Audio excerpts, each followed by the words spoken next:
여러분, 오늘은 질문으로 한번 설교를 시작해 보겠습니다.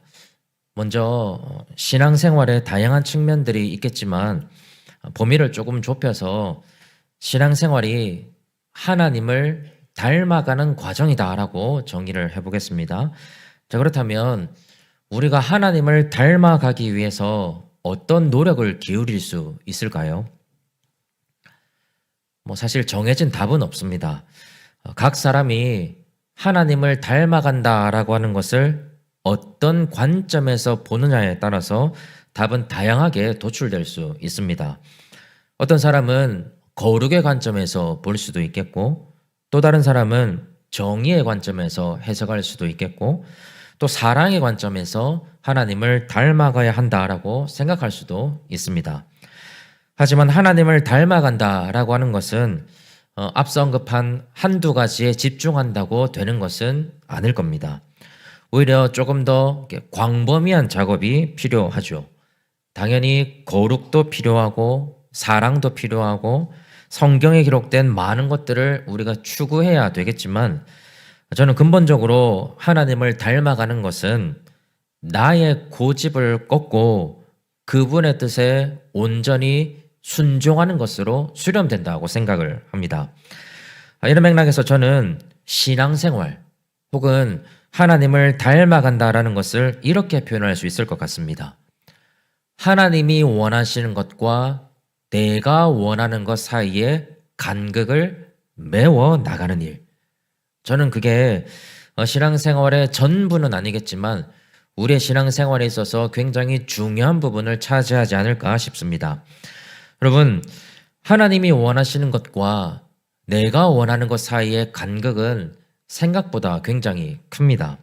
그래서 이 간극을 줄이기 위해서 우리는 하나님이 진정으로 말씀하시고 원하시고 기뻐하시는 게 무엇인지 아주 세심하고 조심스럽게 알아가기를 반복해야 합니다.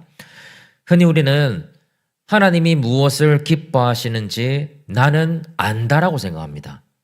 하지만 그게 정말 바르게 알고 있는 것인지, 또 내 안에서 고착화된 나의 생각은 아닌지 우리가 깊이 있게 고민해 보아야 합니다. 우리는 아는 것에 그치는 게 아니라 자라가야 하는 사람들이기 때문에 그렇습니다. 만약에 하나님이 말씀하지도 않고 원하지도 않는 것에 열심을 낼 수 있는 것이 인간의 연약함이라면 우리도 자칫하면 신앙이라는 거룩한 이름으로 하나님께서 말씀하지 않는 일에도 열심을 낼 수 있고 그걸 하나님이 기뻐하신다라고 착각할 수도 있습니다. 자, 그렇기 때문에 하나님이 무엇을 말씀하고 계시는가, 무엇을 원하시는가 하는 이 질문을 놓고 이미 익숙해져 버린 내 생각이나 내 관점보다는 하나님의 관점을 채워나가는 것이 신앙생활에 있어서 정말로 중요한 부분이 아닐 수 없습니다. 특별히 오늘 말씀 안에는 하나님의 말씀보다 여전히 인간의 생각과 관점, 더 나아가서는 오만함과 고집을 내려놓지 못하는 이스라엘의 모습이 고스란히 담겨져 있습니다. 그래서 오늘은 이스라엘의 연약함과 실패를 짚어보면서 하나님과 우리 사이에 메워야 할 간극은 무엇인지, 또 우리가 진정으로 하나님을 닮아가기 위해서 우리에게 필요한 것은 무엇인지 같이 한번 살펴보면서 은혜를 나누려고 합니다. 먼저 오늘 말씀의 배경은 다들 잘 알고 계시는 것처럼 이스라엘 백성들이 가나안 땅을 정탐하고 돌아온 이후의 이야기입니다. 모세가 가데스 바네아에서 12명의 정탐꾼을 보냅니다. 이 사람들이 정탐을 다 마치고 돌아온 후에 이스라엘 전체 회중 앞에서 이제 정탐 보고를 하게 되는데요. 이들이 어떻게 보고했는지 기억하고 계십니까? 여호수아와 갈렙을 제외한 10명의 정탐꾼이 그 땅의 주민은 강하고 성읍은 견고하고 안악 자손이 살고 있어서 우리는 마치 메뚜기와 같고 그 땅은 취할 수 없는 땅이다라고 악평을 합니다. 자, 그러자 이스라엘의 모든 백성들이 모세와 아론을 원망하기 시작하죠. 자, 이 원망이 하나님을 노엽게 합니다. 그래서 하나님께서 어떤 징계를 내리셨습니까? 가나안 땅을 정탐한 날이 40일이니까요. 하루를 1년으로 계산을 해서 광야에서 40년간을 방황하게 될 거라고 말씀하셨습니다. 그리고 그 40년 사이에 하나님을 원망했던 출애굽 1세대가 완전히 소멸하게 될 거라고 하나님의 심판을 선포하십니다. 그러니까 어마어마한 징계를 하나님께서 내리셨습니다. 오늘 함께 읽은 이 본문의 말씀은 이스라엘 백성들이 모세를 통해서 이 하나님의 징계를 전해 들은 이후에 과연 어떤 일이 벌어지고 있는가를 다루고 있습니다. 자, 그런데 오늘 말씀 잘 보시면 전혀 예상하지 못했던 아주 황당한 일이 벌어지고 있습니다. 39절 한번 보십시오. 자, 모세가 앞서 26절부터 시작되고 있는 하나님이 선포하신 징계를 모든 이스라엘 자손들에게 알려줬습니다. 자, 그러자 처음에는 어떤 반응을 보입니까? 이스라엘 백성들이 크게 슬퍼하죠. 자, 여기까지는 잘 이해할 수 있습니다. 자, 그런데 바로 다음 날 40절을 보십시오. 이스라엘 백성들이 아침 일찍이 일어나서 산 꼭대기로 올라갑니다. 그러면서 뭐라고 말을 하고 있습니까? 우리가 여호와께서 허락하신 곳으로 올라가리니 우리가 범죄하였음이니이다, 이렇게 말씀합니다. 여러분, 무슨 뜻일까요? 자, 여기서 올라간다라고 하는 말은 전쟁을 하겠다는 의미이거든요. 자, 자신들이 가나안 땅을 주시겠다는 하나님의 약속을 의심하고 또 하나님을 원망을 해서 벌을 받았으니까 이제라도 회개하는 마음으로 하나님께서 허락하신 땅으로 올라가서 정복을 한번 시작해 보겠다는 겁니다. 여러분, 이게 왜 잘못된 행동일까요? 왜 잘못된 행동입니까? 좀 다르게 보면 이스라엘 백성들이 이제라도 정신을 차렸으니까 하나님이 좋게 그냥 한번 눈 감아 주시면 되는 일 아닙니까? 여러분, 그렇게 쉽게 생각할 문제가 아닙니다. 자, 이 장면에서 우리는 하나님의 관점과 이스라엘의 관점이 얼마나 극명하게 차이가 나는지 한눈에 확인해 볼 수가 있습니다. 여러분, 이스라엘은 지금 하나님께서 진노하시는 이유를 잘못 판단하고 있습니다. 이스라엘의 생각은 이렇습니다. 하나님께서 가나안 땅을 정복하라라고 하셨는데 우리가 정복하지 못한다 라고 말을 해서 하나님이 화가 나셨으니까 결국에는 땅을 정복하는 것이 문제의 핵심이라고 생각을 했습니다. 자, 그렇게 생각을 하니까 지금 다들 어떻게 반응하고 있습니까? 실제로 그 땅을 정복해 보려고 산 꼭대기로 올라가서 전쟁을 준비하고 있습니다. 자, 그런데 한번 생각해 보십시오. 가나안 땅 정탐과 보고 과정에서 하나님께서 정말로 진노하신 이유가 무엇입니까? 질문 한번 바꿔보겠습니다. 하나님께서 이스라엘을 출애굽시켜 주시고 젖과 꿀이 흐르는 가나안 땅으로 인도하시는 궁극적인 이유가 무엇입니까? 여러분, 출애굽기 29장 45절과 46절에 보면 말씀이 나옵니다. 우리 같이 한번 읽어보실까요? 읽어보겠습니다. 시작.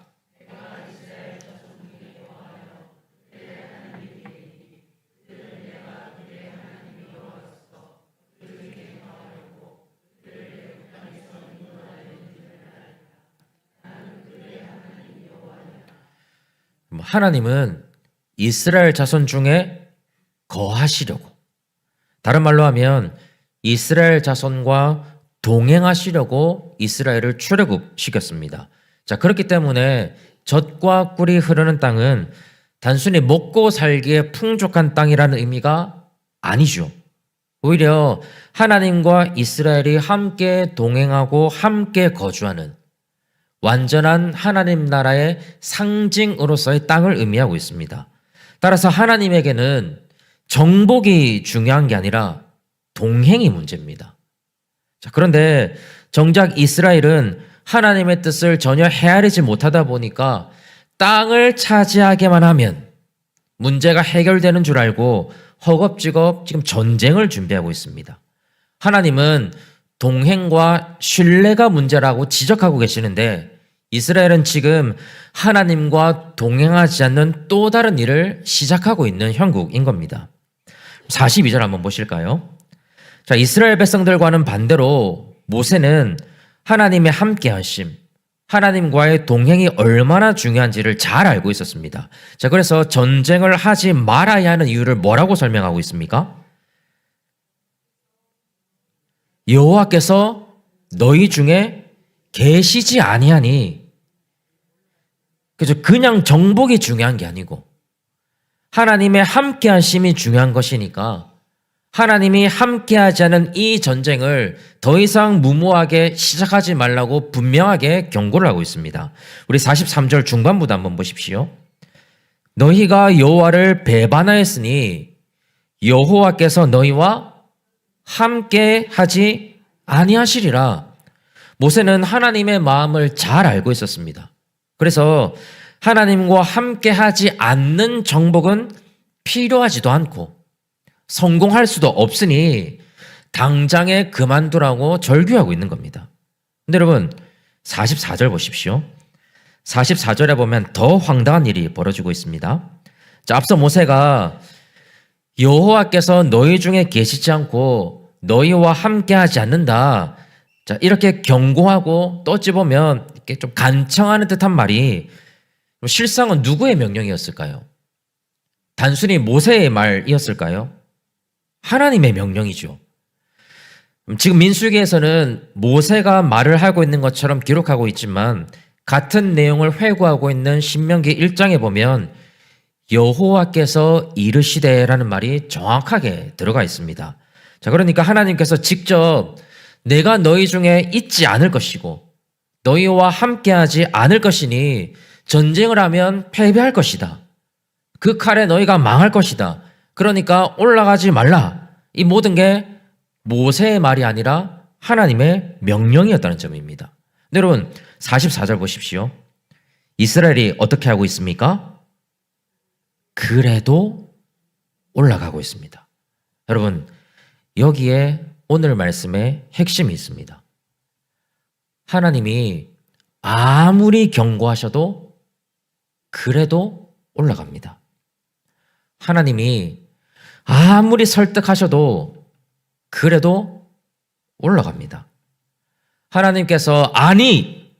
라고 단호하게 말씀하셔도 그래도 자기 뜻이 옳다고 생각합니다. 결국에는 자기의 생각과 고집이 하나님의 경고마저도 집어삼키고 있는 섬뜩한 장면이 바로 오늘 말씀에서 그려지고 있습니다. 그럼 이게 바로 하나님과 우리 사이의 간극을 메워 나가는 것이 아니라 더욱 벌어지게 만드는 핵심 요인이 된다는 사실입니다. 여러분, 우리의 신앙생활에서 그래도, 그럼 이것이 정말로 위험합니다. 오늘 우리는 우리 스스로가 가지고 있는 그래도가 무엇인지 진지하게 우리의 삶을 돌아볼 필요가 있습니다. 그럼 기복신앙, 하나님의 말씀과 일치하지 않습니다. 오늘 우리 장로님께서도 말씀하신 것처럼 하나님께서 무조건 복 주시고 무조건 잘 된다고 말씀하지 않으십니다. 하나님을 그렇게 말하는 건 은혜로운 것이 아니라 하나님을 왜곡하는 일이 되죠. 하지만 아무리 기복신앙이 성경적이지 않다고 해도 그래도 예수 믿으면 하나님이 복 주시고 잘 되게 하신다. 그거 내려놓지 못합니다. 그래도 예수 잘 믿으면 성공하고, 그래도 예수 잘 믿으면 승진하고, 물질의 복도 받고, 자녀도 잘 되고, 병도 고침받고, 여러분 그거 포기하지 못하는 사람 생각보다 많습니다. 하나님이 아니라고 말씀하셔도 그래도 복을 받고 싶은 마음, 그 마음이 하나님의 말씀보다 앞서가는 거죠. 우리는 설령 세상에서 실패하고 좌절해도, 가난하고 어려움을 겪어도 우리의 복은 하나님 한 분이라고 고백하는 사람들 아닙니까? 내게 주신 고난도 복이라고 고백하는 것이 참된 신앙입니다. 그래도가 들어설 여지가 없습니다. 우리 부모님들, 자녀들이 신앙생활 하는 것도 중요하지만 그래도 공부하는 게 중요하다고 생각하죠. 신앙생활 조금 게을리해도 그래도 좋은 대학 가는 게 중요하고 그래도 연봉이 높은 게 좋고 그래도 안정적으로 살아가는 게 좋다라고 우리도 생각하고 있지 않습니까? 그럼 제 아이들이 지금 이제 4학년, 6학년인데요. 저한테 물어봅니다. 아빠는 내가 뭐가 됐으면 좋겠어? 이렇게 물어봅니다. 그러면 여러분, 저는 목사지 않습니까? 그래서 한번 이렇게 참고, 너가 뭘 하든, 너 하고 싶은 거 하되, 신앙생활만 잘 하면 돼. 라고 이야기하지만, 제 속마음은 어떨까요? 야, 그래도 이왕 공부할 거 좀, 저 근처에 있는 Y 쪽 대학 그 정도는 가야 되지 않겠니? 그래, 이왕 뭐 사는 건데 좀 좋은 대학도 가고 좀 뭐 돈 잘 벌고 시집 잘 가가지고 아빠한테 나중에 손 벌리지 말고 걱정 없이 해외여행도 좀 가고 뭐 잘 누리면서 살아가면 좋겠다라는 마음이 여러분 저에게는 없을까요? 그 마음이 여러분 저에게도 있습니다. 은연중에 그래도가 제 신앙 가운데 침투해 있는 거죠. 말씀에 순종해야 하는 거 모르는 사람 한 명도 없습니다. 하지만 그래도 현실은 무시할 수 없다는 생각이 우리 안에 있죠. 그래도 사회생활 잘 하려면 그래도 어느 정도 기반을 갖추려면 그래도 사람들에게 무시하는 정도로 살지 않으려면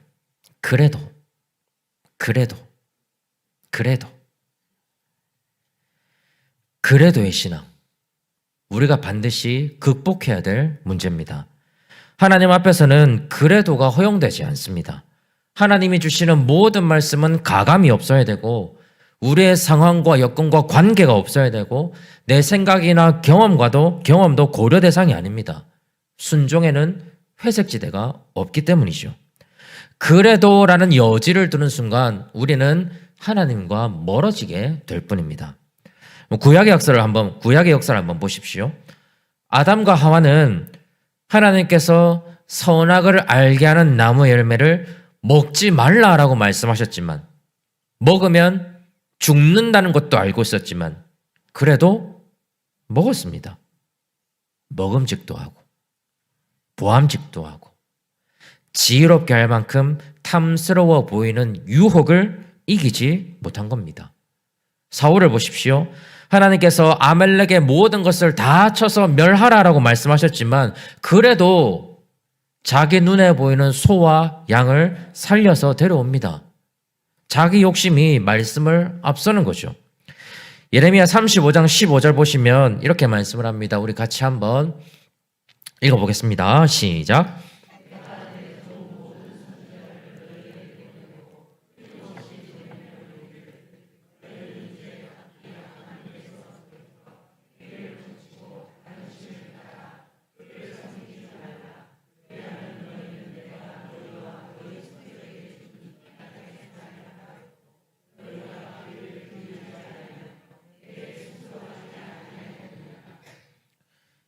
15절에 보시면 너희 선조에게 준 이 땅에 살리라 하여도 라고 하죠.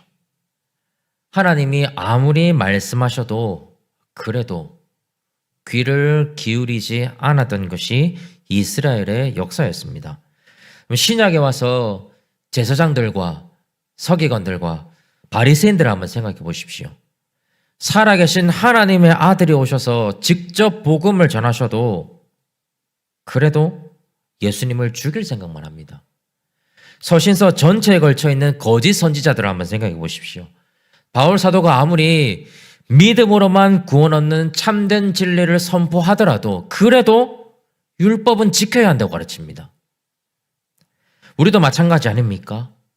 꺾이지 않는 우리의 고집, 당연하다고 생각하는 세상의 이치, 성경을 내 욕심대로 해석하고 싶은 마음, 하나님을 두려워하지 않는 그런 오만함, 하나님과 동행하지 않아도 전혀 불편함을 느끼지 못하는 우리의 현실들, 이 모든 것이 우리 삶의 그래도를 가져옵니다.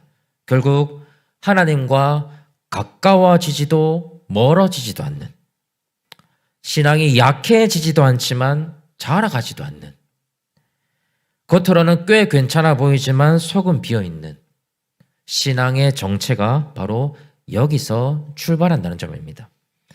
우리는 달라져야 하지 않겠습니까? 하나님이 원하시는 것과 내가 원하는 것 사이에 우리는 하나님이 원하시는 방향으로 자꾸 움직이고 돌아서고 전진하는 영적인 습관을 길러야 됩니다. 그래서 우리에게는 그래도 내가 원하는 것을 선택하는 것이 아니라 그래도 하나님이 원하는 것을 선택하는 신앙의 성숙이 필요하죠. 하나님은 오늘도 그렇게 살아가는 사람을 찾고 계신다는 점입니다. 제가 앞서 잠깐 언급했던 신명기 1장에서는 오늘의 본문을 이제 회고하는 장면이 나오는데요. 제가 이 부분 다루면서 오늘 말씀 한번 정리해 보려고 합니다. 우리 신명기 1장 41절 보시면 이렇게 말씀을 합니다. 우리 같이 한번 읽어보겠습니다. 시작.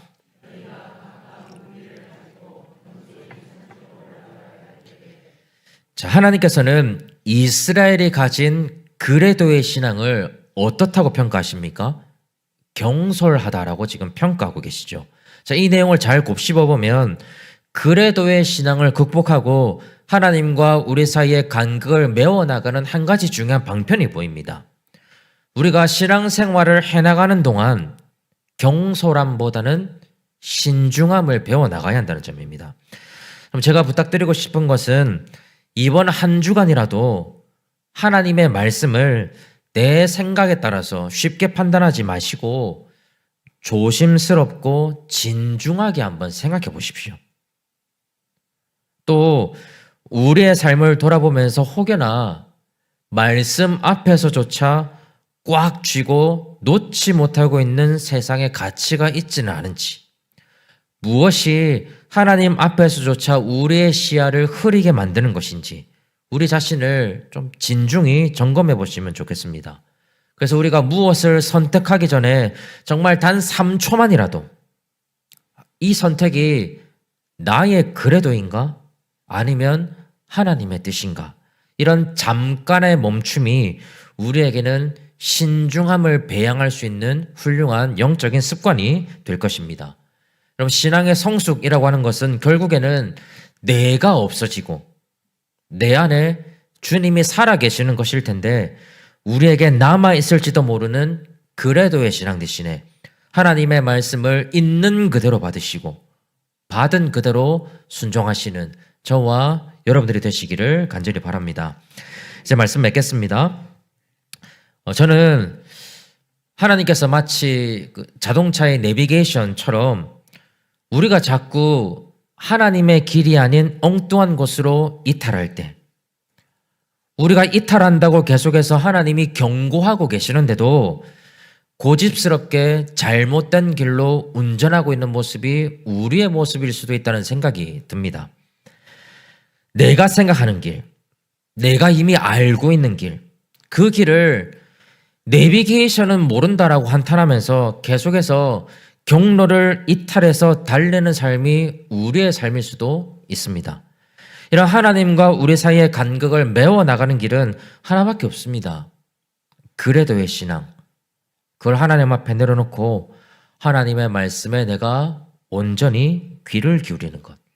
그것이 하나님과 우리 사이의 간극이 아니라 참된 연합으로 이끌어 줄 것입니다. 우리가 이렇게 하나님의 뜻을 올바로 분별하고 고집을 부리기보다 하나님 앞에서 순수한 순종이 이르러서 우리의 그래도가 꺾이기 시작할 때 우리에게 주어지는 복이 하나 있습니다. 하나님께서 망망대해와 같은 우리 인생의 항해 속에서 우리 인생의 키를 잡아주시는 영원한 선장이 되어주신다는 점입니다. 그래서 내 인생의 방향을 잡아주시고 암초를 피하게 하시고 우리가 바라보아야 할 본향에 이를 수 있도록 선하게 인도하실 줄 믿습니다.